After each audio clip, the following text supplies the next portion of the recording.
Circle kita ini rame banget. Gue ngerasa paling nyambung sama Irfan. Dia tuh paling bisa nge-treat gue dengan nyaman. Kabar baik datang di keluarga gue, tapi jadi kabar buruk buat pertemanan gue. Gue punya cerita. Peringatan, animasi ini dibuat dengan tujuan sharing pengalaman pribadi sang pengirim cerita. Dimohon untuk menghargai cerita tanpa menyudutkan beberapa pihak. Selamat menonton.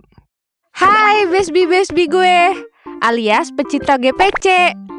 Kali ini gue mau ceritain kisah gue sama seseorang yang spesial banget. Kenalin, gue Tina. Gak pakai bolo-bolo. Saat ini gue masih jadi mahasiswa aktif di semester 6 di salah satu universitas ternama di Yogyakarta. Cerita ini berawal dari sahabat gue dari SMA. Sebut aja namanya Irfan. Gue sama Irfan pertama kali kenal pas masuk SMA di Jakarta. Dan kita satu kelas plus jadi satu circle. Circle kita ini rame banget. Ada 20 orang.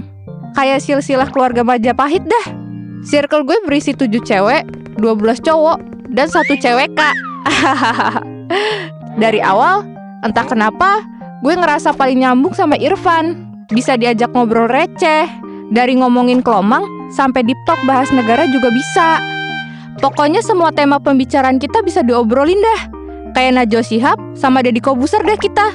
Ditambah lagi, gue sering nebeng balik sama dia kalau gue lagi gak ada bawa mobil. Dan berangkatnya pun sering bareng. Entah pakai mobil gue atau mobil dia. Karena emang jalan dari rumah kita ke sekolah tuh searah. Di antara cowok-cowok circle yang overprotective, serius, dan iseng banget, Irfan tuh beda. Dia tuh paling bisa nge-treat gue dengan nyaman. Best lah pokoknya. Ahai! Sebenarnya circle gue tipikal yang asik. Nongki mulu abis pulang kelas, travel bareng. Pokoknya idaman banyak orang dan solid abis deh. Bener-bener hari yang ditunggu tuh sekolah. Saking kalau bisa nih 24/7 bareng-bareng terus sama bestie gue ini. Kedekatan gue sama Irfan ini emang beda dari yang lain. Tapi emang kita selalu menjaga hubungan ini, gak melewati batas demi kebaikan circle kita yang ada. Ya walaupun teman-teman gue yang lain juga sadar dengan kedekatan gue sama Irfan. Bahkan sampai ortu gue juga paling notice Irfan. Dia paling dipercaya. Padahal gue ini anak strict parent abis. Bahkan gue sering pergi berdua sama Irfan buat sekedar menuhin keinginan gue. Makan gultik lah, lihat makeup baru, anterin gue ke salon lah yang ngabisin waktu seharian. Atau sekedar jalan-jalan keliling Jakarta sambil karaokean di mobil. Long story short, di pertengahan kelas 10, kabar baik datang di keluarga gue. Tapi jadi kabar buruk buat pertemanan gue dan kedekatan gue bersama Irfan. Bokap gue dimutasi kerjanya ke luar negeri, di Jerman, yang dimana mengharuskan gue sekeluarga harus pindah. Jujur, selama gue menjalankan SMA ini, circle gue inilah yang ngebuat gue nyaman jalaninnya. Terutama Irfan sih, hehehe. Sampai suatu saat, gue harus ngabarin ke temen-temen kalau gue harus pindah. Yang bisa dibilang cukup mendadak. Kayak tahu bulat lah. Jujur gue gak siap. Gue gak pernah terbayangkan sebelumnya buat perpisahan ini. Semua sedih, marah, dan kecewa. Terutama Irfan.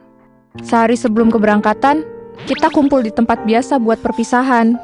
Semua nangis. Tapi Irfan bener-bener diem dan nunduk terus. Kita lost kontak. Gak ada chat, gak ada kabar. Dan disitulah gue kehilangan dia. 3 tahun berlalu, gue di Jerman kuliah dan udah semester 4. Gue jadi penonton dari jauh. Lihat circle SMA gue lewat story IG. Gue cuma bisa senyum dan kangen banget rasanya. Apalagi sama Irfan. Gue pengen reply, tapi di sisi lain gue takut dan malu karena pernah ngecewain mereka. Yang bikin gak nyangka dan yang paling gue tunggu, ada notif balasan IG story dari Irfan. Dia nanyain kabar gue. Rasanya kayak dipeluk dari masa lalu. Walaupun ada canggung dikit lah ya. Dari replyan story itulah awal obrolan panjang kita. Dia ngabarin kalau dia ada di Jogja untuk liburan dan kuliah di Jakarta. Dan di situ kita memutuskan buat ketemuan dan kembali seperti sedia kala lagi. Tahun ini gue genap setahun pindah ke Indonesia. Tapi di Bali, gak di Jakarta lagi. Hubungan kita justru makin erat, kayak lem ibon. Hubungan kita jadi jauh lebih baik daripada sebelumnya. Kita jadi sering ketemuan di Jogja. karena dari Bali ke Jogja jaraknya lebih dekat. Dia nyempetin di sela-sela acara kampus, padahal kampus dia di Jakarta. Gue tahu dia datang karena pengen ketemu sama gue. Dan Lebaran 2025 ini jadi salah satu momen yang berkesan buat gue. Karena di tahun ini keluarga gue bakal road trip yang berakhir di Jakarta. Setelah sesampainya di Jakarta, Irfan tiba-tiba chat gue, nanyain gue udah sampai atau belum.